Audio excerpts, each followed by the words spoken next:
Welcome back to the Pastors Podcast. Pastor Scott here with Pastors Brian and Matt. Hey. Hello. It has been a little while. He is risen. He's risen indeed. Yeah. Is that what I'm supposed to say? Yeah, because it's Easter But it's not. season. But it's not Easter. Season. Can you say it? Can you say it? I just earlier? did. I know, but Technically, I felt it's not I Easter felt season. awkward. Like, technically, it's Lent. Yeah, all right. Get out of here. 2,000 years ago, We're Jesus defeated 4 death. weeks till Easter or whatever, and it's Easter season. 2,000 years ago, he defeated I death. can't sing Christmas careers in November. I said, And Matt you're thinks saying this he was is risen. You absolutely can sing Christmas carols in November, and Jesus rose from the dead. The whole church age is the Easter season. So are we going to start the podcast now, from now on, in July with He's Risen? Well, do you need a reminder? Because he's risen. He's risen He's indeed. risen indeed. Okay, Brian. Resurrection power on History this guy, podcast. where did that come from? Oh, I have no idea. No idea. It's a cool one, though. I feel like it might have started, hundreds of years ago in even like a medieval church setting. It also might have started in a random Lutheran church in Ohio. Yeah. It could have Like, been a it could Jesus have been movement either. thing. You don't know. Yeah, I have It's no like the idea. only liturgical thing that like most Christians, I think, do. Like, I think across like the denominational lines, almost everyone does some kind of He is risen. Like you go to some mega church, Yeah. Totally non-denominational, non-affiliated. Everybody knows. Well, Luke 24 says the Lord is risen indeed, so that's pretty good. That's all you got for us? Yeah. You Matt was Googled it? typing You Googled away. it? The Yeah. internet says it's a traditional Easter greeting in the Western Church. So Okay. Can you ask the internet, where did it come from? yeah, it says a long time ago. Credits vary. So this is the type of question that I'm pretty sure ChatGPT would make up an answer to, right? Like if you answer, Yeah. it would answer confidently, and When you said, is that correct? It would say, no, not really. good job. No, it Yeah. wasn't correct. Yeah. Really well done. Okay, so right now I'm slogging my way through Crime and Punishment. Oh yeah, Um, I always do a Russian novel. it's a I'm doing the idiot. We've both got Dostoevsky. we do, but I'm reading it in like 7-page chunks as I fall asleep, which is not the way to read this book. Well, sometimes the chapters are short though. That's true. Yeah. But because of this, I always forget. And the names. They use multiple They names use for the multiple same names, person. and then they have two different characters with the same last name who are Yeah. not related. And so anyways, I get confused about the characters, and so I've been routinely using ChatGPT to like remind me who, like in chapter 4, section 7, what do I know about this person? It's like really helpful. But last night I was like, I just need a map. Can you give me a visual representation of how all these characters relate to one another? And it produced an image. ChatGPT. ChatGPT produced an image. Oh, It didn't wow. like find one. It produced one. And then I'm like, wait, I don't think that's right. And then so I typed in, I'm like, I don't think that's accurate. And it was like, oh yeah, you're right. It's not. But here's something else. I mean, I was like, what? I like how sometimes it will congratulate you that you called it out. Like, good for you noticing Oh my gosh. that was incorrect. You were right to tell me that. I'm going to say he is risen indeed, based on what I know and its prevalence across like every denomination is like very, very early. That would be my guess. Very early is the. That's Is what people have been missing for months of not having It's this. Yeah. What It is- have they been doing? What have they I been know. listening I know. to? It's been a couple of months, and people, I mean, just like are filling my inbox Yeah. with where's the next episode of the Yeah. Pastors Podcast, and so we have to Gotta give the respond, people, guys. Got to give the people what they Did you want. get rid of the content and just a whole episode of banter? That's what you get, right? That's what we want. We could do that. We're heading that direction right now. All right. I'm trying to steer us.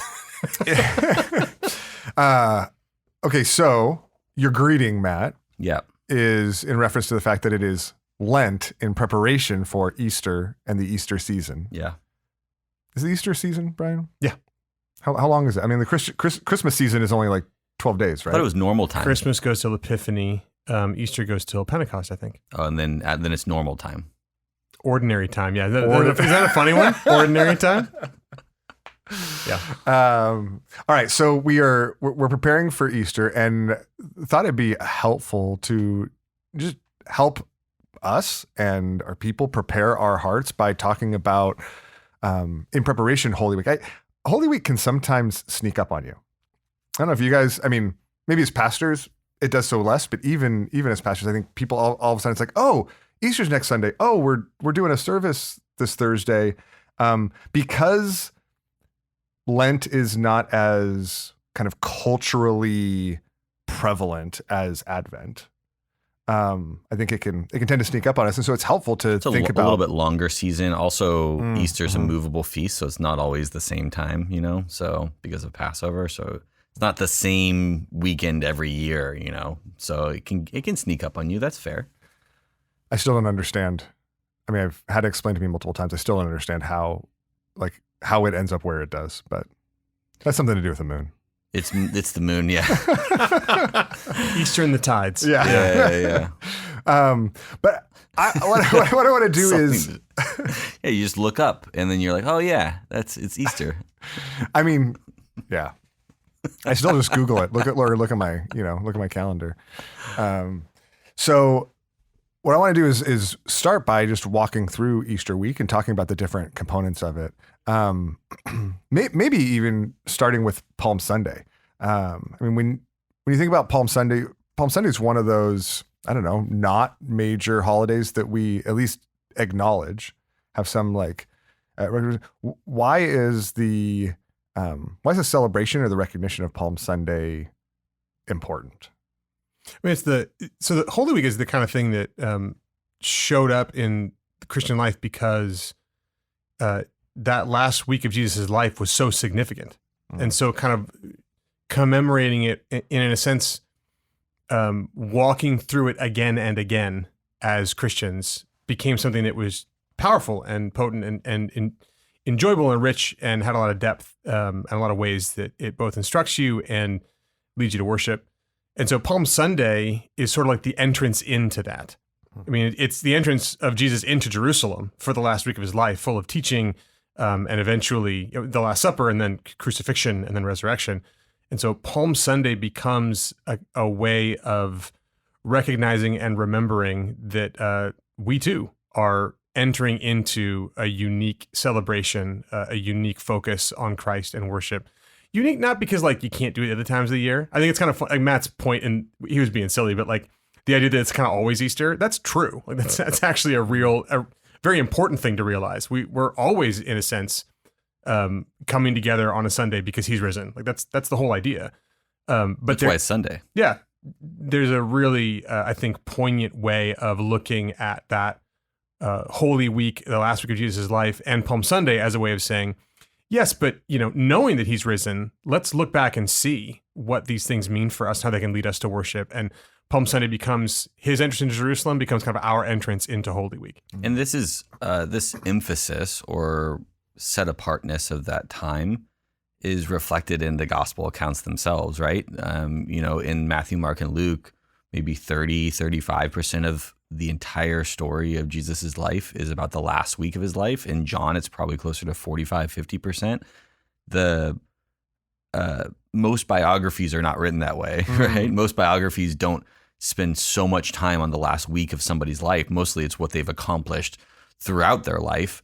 But in the life of Jesus and the accounts we have in the Gospels, most of this time, the vast, significant portion of his time, of the explanation of his life and story is spent on this final week of his life. And I think that means it's an indication for us. I mean, and it's all throughout the rest of the New Testament as well, the affirmation of knowing Christ and him crucified, and the centrality of the work of Jesus in the cross and in the resurrection, his person and his work together, I think are meant to be centrally emphasized in our lives and reflected in that, the celebration of this week. Yeah, tradition can be rote and empty. Any tradition can, but it also can be really, really helpful. I think that's one of the things we want to do in talking about this is make the celebration move it from kind of the going through the motions to it being thoughtful and intentional, not just in the life of the church, but for everyone. I mean, this is why we do confession and assurance every Sunday, right? To rehearse the gospel, because it's a helpful reminder of the gospel. This is why every day we need to rehearse the gospel as Christians. And so this rehearsal, this reminder of the unique dynamics of the gospel is needed daily. It's needed weekly. And in Holy Week, we get to the opportunity to recognize that, this is needed yearly as well. There's a rhythm to this that helps us focus and focus in on, remember in unique ways, be spurred on by the last week of Christ's life and what it means for us. So walking through that week as a church, as Cornerstone. Palm Sunday is also great for hitting other people with palm branches too. That's a lot of fun. That was my memory as a kid. As a kid? Growing up Lutheran, you guys did that, huh? Just handed out palm Everybody branches. got palm branches. No one gave me a palm branch, man.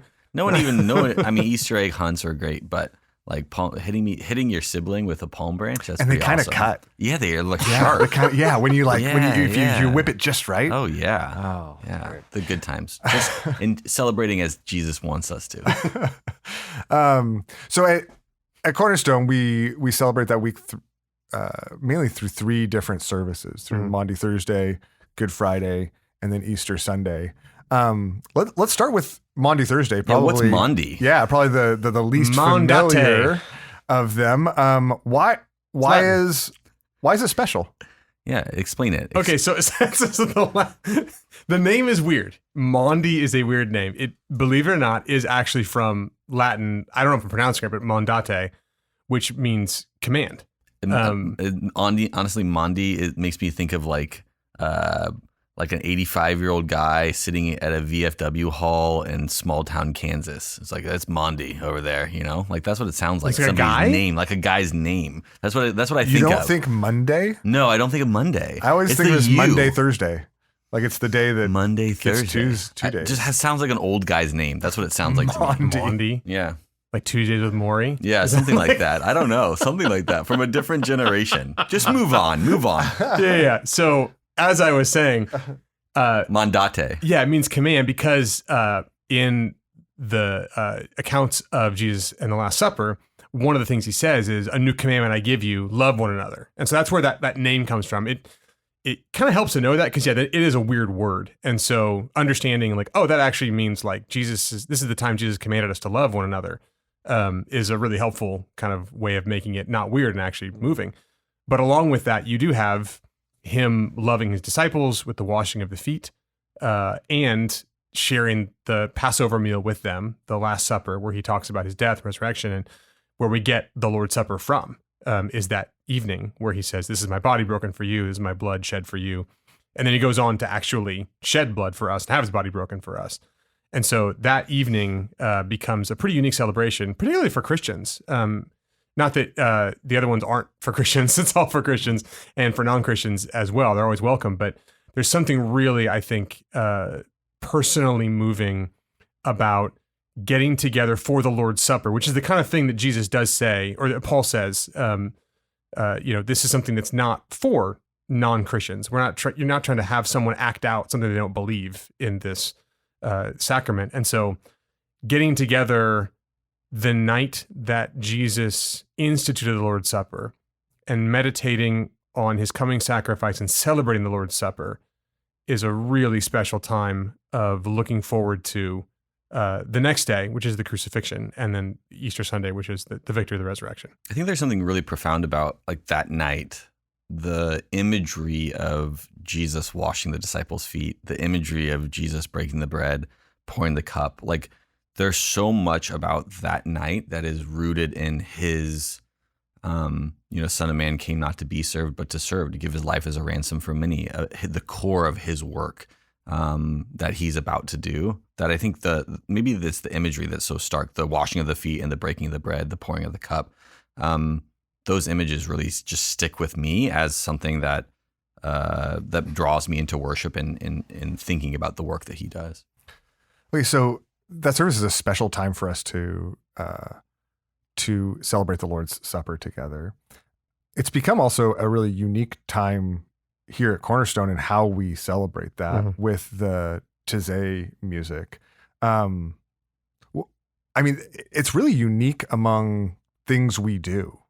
It's a unique style of even biblical meditation, like meditating on the truths and realities of what Christ has done, what of the story of him coming and even walking in and being betrayed in the garden and being with his disciples. What is it about that form of meditative music that invites us in a unique way?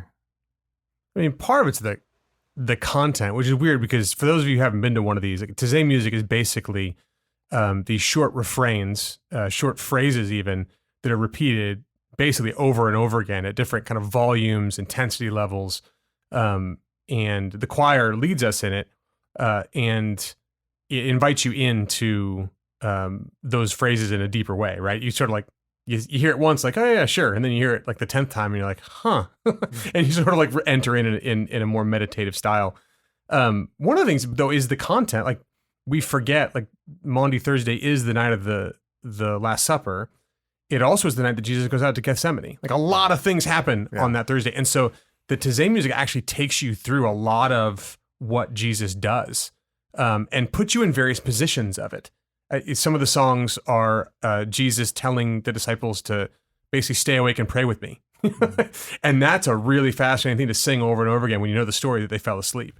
And you think about your own. So there's a lot of ways that style of music, that kind of meditative approach, I think, leads you through the night that Jesus went through in a way that allows you to enter into it maybe more than you would have otherwise, just by kind of recounting the story or, thinking about various elements and what they might mean for you. Okay, so what about Good Friday? So the next night we have another service, a Good Friday service. What is it about Good Friday that is such a special celebration? I mean, it seems like it's a obvious question in some senses, but I'd like to draw out like how it maybe even strikes each of you personally. Yeah, I mean, I think we talk about the cross so much that it can become an abstraction in some ways. It's an idea rather than like a reality at times, to stop and take extended time to just meditate on the accounts of what Jesus went through for us, I think brings it to life in a unique way. I'm always, it's interesting as I read the accounts, and as we on most of the Good Friday services, as we read through the accounts of his betrayal and arrest and being whipped and crucified, I think there's something really dark about it in some ways. It's interesting. I was just having a conversation with a non-Christian just yesterday, talking about pain and suffering and how this day is called Good Friday. It's like, well, he's like, isn't, is pain and suffering, is it good? Like, it's like, well, no, it's not. I mean, it's bad. It's like the worst thing that's ever happened in the universe, that the God of the universe is crucified. But it ends up meaning something good for us. I'm always, the thing that really, parts of the account that are maybe not often highlighted, always touch me the most. For example, when Jesus is blindfolded and like struck and hit and mocked, like the God of the universe is there, blindfolded. This is a guy who, we see as we're going through the Gospel of Luke, we see he reads the thoughts of people. He knows what's going on. And the guy says, "Oh, if you're so great, tell me who just struck you." And knowing that Jesus sits there in silence, knowing everything about this guy who just punched him in the face when he's blindfolded, the injustice and the horror and the evil of that, and then recognizing that it's my evil that puts him there. I think the extended time spent on that account, leading up to the betrayal, arrest, mocking, the trial, everything else, the crucifixion, is just really, really important for us as Christians to do, and extremely helpful for me as I consider that the cross is an idea. It's the actual place that Jesus went for me. Yeah, I think that's right. I mean, I think the way we do it with like music interspersed between readings of the accounts of Jesus' crucifixion force you to slow down and remember the reality of it. And in that way, kind of come to terms with the idea that it's not just kind of something that happened so that other stuff could happen. It's not like sort of this abstraction. And I think that, one of the beautiful things about Easter is that it just means everything's going to be okay. Easter means everything's going to be fine. In the grandest sense of the word, like it's all going to be okay. And it's easy to jump to that in a way that neglects the cost of that reality coming into our lives in our world. And the cost was Good Friday. And I think there's something, there's a way to talk about it pragmatically, right? Sort of like, well, you only appreciate how light things are when you see how dark it gets. And there's something real to that. Like that's actually true. But Good Friday isn't just a way to like ramp up your emotions so that Easter feels better.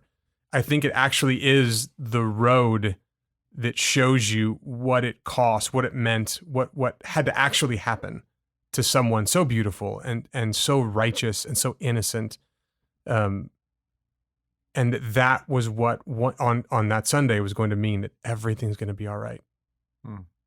And so to me, that's the beauty of Good Friday is it slows you down and it shows you exactly what Jesus did to love you. And it does therefore set you up on Easter to appreciate what does it mean that there's a resurrection? It wasn't just a gimme, that there was a cost involved. And it's easy to forget that. Makes me think of the old Puritan quote, and I can't remember who said it off the top of my head, but like that sin must be bitter if grace is to be sweet, right? And the sweetness of Easter, it's not just an emotional ramp up. It's rooted in reality, that to understand the magnitude of the glory of Easter and the resurrection and new life and the fulfilled promises, we do have to consider what it cost and the implications of our sin being paid there. And in that sense, the resurrection sealed the victory, announced and proclaimed the victory, but the cross is where the victory was won. It was where death was done for, where death was dealt its final blow. And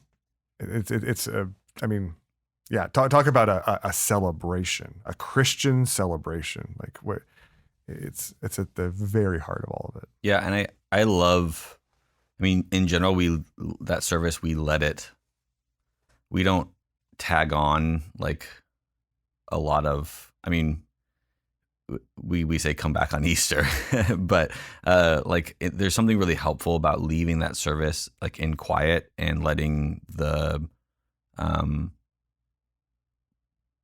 the intensity and reality of what Christ went through for us just being the thing on our minds as we leave. There's not like, oh, but don't worry, he resurrected. Like come back on Easter, hear the rest of the story. But I think there's something really compelling about sitting in that from Friday to Sunday, just as Christ, his body was in the grave, that we sit in it and meditate on it and let it sink into the depths of our hearts over those days. You wouldn't have a service, but Holy Saturday is a thing. Like that's part of Holy Week. It's just the idea that there's a kind of pregnant pause. There's like a morning silence for that day. And I think that to me is one of the biggest benefits of observing Holy Week. So for pastors, right? All three of us for sure. I know definitely me because of the amount of like planning and things that are going on, which tends to fall to my kind of department in certain ways. But like Holy Week is a lot of stuff. There's like a lot of planning. There's a lot of, it's one of the busier times for church staff and for pastors. And oddly, that can mitigate against like what Holy Week's about, right? So you can be so busy planning the service, planning the events, that you sort of scurry through them and you miss kind of the beauty of them. But I feel like that's not just a pastoral thing. Like life is so busy that you have this way of landing on Easter Sunday. Like this has happened to people. I know they show up on a Sunday. They're like, oh, whoa, it's Easter. Awesome. You know, like, because life is so crazy. It's so full. There's so many things to do. There's so many distractions. There's so many good things that you're occupied with, that when you show up on Easter Sunday, like, oh, whoa, oh, right, it's Easter. Awesome. Like that's a great celebration in one sense. You can join in with that, but it feels like you sort of skipped along the surface of what worship that day could be. And while God loves that worship and there's grace and all that, I mean, it's, you know, God's not mad at you for celebrating Easter and like kind of losing sight of the other parts of the week. Nevertheless, like these services, this way of even if we don't have a Holy Saturday service, but even observing in that sense, Holy Saturday, like today is a different day. It sets you up to understand why Easter was such a trembling, joyous, awe-inspiring, scary, volatile, and awesome, incredible time for those disciples, and can be the same for you and for me. It's by meditating on these things, seeing Jesus tee up his own crucifixion in the Last Supper, see him in the garden, hear what happened to him. You know, it was our sin that held him there on Good Friday, and leave in a kind of silence. It's like, oh, it's not just fine. Like something really significant, cosmically significant just happened in our hearing, in our retelling of it. Knowing that Saturday, it didn't just immediately get better. There was a time of waiting. There was a pause. There was a question mark. And then to see that just so defiantly resolved on Easter Sunday, where Satan, sin, and death are triumphed over, and like all of us are caught up in that and get that victory along with him in some insane grace-filled way. It's just that's a different kind of thing than just kind of showing up and going, oh, right, Easter's cool. You know, like there's such an amazing experience that really draws you, I think, into all the beauty of the gospel and what God has done in Jesus Christ, that you just access a little more. It's not more yours because you went to the services. It's yours if you're a Christian regardless. But you feel it more, you can see it more, and you can see it go to work in your life, I think, more when you observe these things and really try and meditate on them and do your best to like attend these things. Okay, so having prepared our hearts in those ways, what is it that ultimately makes the celebration of Easter so special? Easter is the best. Easter is just, I mean, I think I said it in the God's Activity I did, but I think every year about this friend of mine, his kid, said Christmas is the funnest holiday, but Easter's the happiest. I completely agree. And I am 45 years old, and I completely agree that Christmas is kind of the funnest. It's fun in its sense, right? There's so many, and Christmas is such a great holiday in so many ways about the incarnation. But Easter is the happiest day, because Easter is the day that you realize it's all true. Like all the hope, all the things that you wouldn't let yourself hope for because it was too scary to like let that all the way out. Because what if you got disappointed? Like all the cosmically deep like yearnings and longings that your heart has, all the ways that you want comfort and hope and a sense that all things will be right in the world, all the ways that you look at how awful things can be and can get here, and they can get really, really awful, and wonder, is there a way that this can all somehow be turned for joy one day, and there can be like not less tears, but no more tears. There can be something different than this, that God has actually made that real and true, and that all the enemies of that, he's taken them. He's taken them in himself in the cross, and he rose triumphantly from the grave, and it's all going to be okay. And that is the kind of thing that you just, how do you not celebrate that? It's, yeah, everything you said, Brian. It makes me think of the fact that the resurrection is the beginning of a new creation, that God's going to one day remake everything. And I think of Revelation 21, when one day, finally, when Jesus comes back and fully and completely finishes the work that in many ways is begun on at the resurrection. It says, a new heaven, a new earth. First heaven, the first earth has passed away. Saw the holy city, New Jerusalem, coming down out of heaven from God, prepared as a bride adorned for her husband. Behold, the dwelling place of God is with man. He will dwell with them, and they will be his people, and God himself will be with them as their God. He will wipe away every tear from their eyes, and death shall be no more. Neither shall there be mourning, nor crying, nor pain any more, for the former things have passed away. And that future hope is contained within the celebration of this day, where Jesus defeats death, and everything that Brian said about all of the evil, all of the brokenness, all of the longings of our heart, evil, brokenness becoming untrue, the longings of our heart being fulfilled, the hope in the midst of suffering and pain that God is going to do something like this, is secured and celebrated and promised and guaranteed, and one day will finally be completely done. It's beautiful. Mm. So that celebration, I mean, this incredible celebration that connects this kind of past grace to our future grace, is it become this annual celebration. And part of that is because it hits in different ways in different years. It every year we need it. We just need it in different ways. What is it? How do you feel like Easter touches down in this moment in the life of our people, our city, our world? Like, why? What is it about the hope of Easter this year that stands out? Maybe even just to you. You don't even necessarily need to like speak for anyone else, but I'm just curious, like how it stands out to you. I think people right now are interested. I think in some ways, I mean, it's kind of anecdotal in some ways, but like it's still real.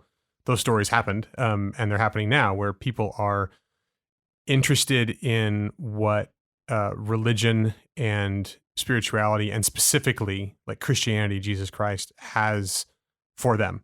And that simultaneously, I think, is happening at the same time that a lot of people are looking around at the world and seeing it as particularly difficult and full of suffering and struggle. Whether that's more so now, or that's just seeing it that way as it always was more clearly.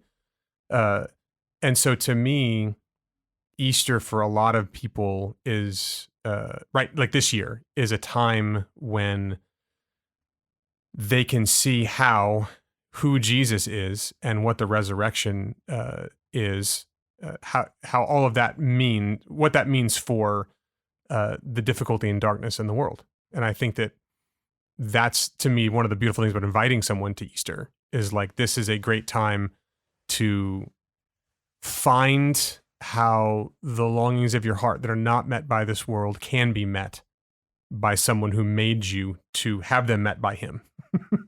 And I think for me, that's actually, you asked kind of personally, that's a little more general. For me personally, I think it dovetails with that, because for me, the best part about Easter is walking away going, this is real.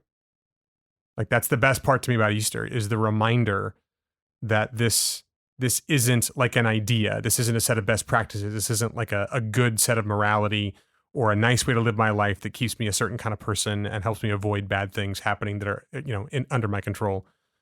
That this actually happened in this world, and this world is the way the Bible says it is. And that means that the future is the way the Bible says it is. And that means that all of that hope is actual, not just idealistic. And I think for people to encounter Jesus, who is that hope, on that day, is just incredibly powerful. And I feel like a lot of people are maybe more ready for that this year at least in terms of our perceptions of how readiness works, than I feel like has been true in a while. I completely agree. And I think the chaos and brokenness of the world around us and the suffering and hurt that we see in the world around us and the suffering and hurt that we know of the people in the lives in the church and the people who are seeking, many people who are here just asking questions, wondering, like curiosity, showing interest that maybe aren't yet even believers, but the suffering and hurt that each person carries, the loss, the grief, all of those things are met. All of those realities, all of that suffering is met in the hope of the resurrection. In the distinctive reality of Christianity and the distinctive reality of Jesus Christ is his death and resurrection. He's defeated your sin. He's defeated death, your death, and you can have new life. And I think for our church, as people are seeking, I think for our church, as people are just growing in Christ, I think for our church, as there's a lot of excitement, youth, and all these other things going on, I think our church, as people who are going through really difficult times as they're older or dealing with so many different things constantly in the church, every person is dealing with so many different things: lost jobs, lost family members, lost loved ones, hurting and suffering, people being in prison, people being detained by ICE, all these other things, a million different things going on. The hope of the resurrection speaks to every longing heart in those circumstances and gives so much hope. And that's what's so beautiful about it. It's always relevant. It's always relevant, especially now in this context, always relevant in every year, every season, every stage of life, no matter where you're at. Man, that's so helpful. It like hits home. I mean, honestly, it feels like it'd be disingenuous to not like mention. I mean, most people know my father-in-law passed away in January, which has been a huge loss for our family. Been walking through with one of my closest, oldest friends, his brain tumor. A number of people in the church are too. And in those ways, the last couple of months have been some of the most difficult I can remember. And the hope of Easter is such a glass of fresh water. Like, it is just such, honestly, I mean, after it's part of everything going on has been part of the reason why we haven't recorded a podcast in 2 months. But thinking about this, I didn't want to push off the opportunity to talk about Easter, for the sake of our church, but honestly, just personally, like just for me. Because the hope of Easter, the hope of the resurrection, it's not just a story of what happened to him. It's a promise. It's an assurance for us, for all those who are in Christ. It's that death doesn't get the last word. That suffering in this life is not meaningless or purposeless, and I know there's people in our midst going through more. There's people that are in our midst going through less, but the hope of Easter, and this is why, as a annual celebration, as an annual feast, as an annual celebration, it's such a helpful reminder, because sometimes you need reminders on a weekly basis, but things hit differently when they come around only once a year. And it puts a year in relief. It lifts your head up a little bit higher to see a little bit further, and reminds you of the ultimate hope and promise we have in Christ. And so it's made me particularly eager this year. And not because of like the event that it is, or because, I don't know, like Easter is somehow going to be, I don't know, Easter, like the dinner might get ruined. like it's not, but it's about the reminder and the opportunity that this provides. Well, maybe before we go, the other opportunity this provides that I don't want to neglect is Easter also provides, because of the hope that it is for us, because of the joy that it represents for us, it also is an incredible missional opportunity to convey the reality and hope of the gospel, to meet people in the midst of their hopelessness with a promise of resurrection. And because there's oftentimes unique, even just culturally unique openness to invitations that involve Easter. Why is Easter such a great missional opportunity? And maybe as we close, what does it look like for us to recognize and step into that as a part of the celebration, as a part of our Easter celebration this year? I think it's a great opportunity. In one way, it's just like, because most people know that Easter's a thing. Like, it sounds kind of like simplistic and like not super meaningful and deep. But I think that there are a lot of people who understand that Easter is one of the major Christian holidays, and that it's a time when a lot of people, even who don't regularly go to church, will opt to go to church.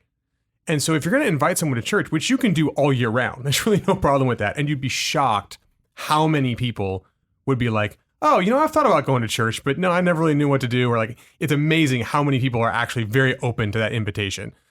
Easter is a time when it's like, hey, not only am I inviting you to go to church, and you probably maybe thought about that before, or you're definitely open to it, but also like it's a time when you're going to get the marrow of what it means to be a Christian. You're going to hear like the main basic message of Christianity. So if you ever want to invite someone to church saying, hey, like, why don't you come to one of our big holidays? By the way, like at our church, there's food. Come, and also like you're going to get a chance to hear the main things we believe. You're going to get like a refresher course on what Christianity is and the main thing we rally around and what we celebrate most of all. I think a lot of people are very willing to go, you know what? I've always wondered what you guys think and do, and I would love to come check that out. So to me, it's a really it's a time when more people than normal are open to visiting church. And it's a great time for new people to come because it's geared towards the central things we believe. Yeah, I think it's 100% true. And maybe connected to that, it's sort of why we're introducing this Exploring Christianity class the week after Easter. So if you bring someone on Easter and they're like super interested and they want to learn more, we're going to have a clean next week opportunity for them to jump in and learn more about that. And so if you're interested in that, or you want to bring some people to that, I think there's links on the website, or you can email me, matt@cornerstonewla.org, and be happy to explain more about what that will look like. Just a place for continued conversation with people who are exploring and seeking and answering questions and opening the door for learning more and more about this central core message, this marrow that Brian's talking about, that will be preached on Easter Sunday. And as you look forward to and think about Easter, just a few weeks ago, Matt asked us to write down names, right? Names to be praying for. Our elders have met and prayed through all of those names. We're going to meet again Easter week, and we're going to pray through all of those names again. And so I'd encourage you to think about the people that you wrote down, people that you've been praying for, the people that we've been praying for, and think about the opportunity this Easter might provide for that kind of invitation, and the opportunity that Exploring Christianity might provide to extend that invitation. There is a sensitivity among and around us, and what it's so encouraging to see. I think it also ought to give us boldness to remember that the work God does to draw people to himself isn't because you invited exactly right or found exactly the right time or figured out how to say it exactly right. Like it's a work of the Spirit that only he can do. And so he's just asking you to participate with him, to extend the invitation and let him do the work. So I'm excited. I'm really looking forward to Easter. I'm really looking forward to Holy Week. I hope that as a result of listening to this this conversation. I hope that you are now more too. And we're excited for you to get to join us Palm Sunday, Maundy Thursday, Good Friday, and Easter Sunday as we celebrate together. So thanks for being a part of this with us. Thanks for listening. We love you, and we'll see you on Sunday.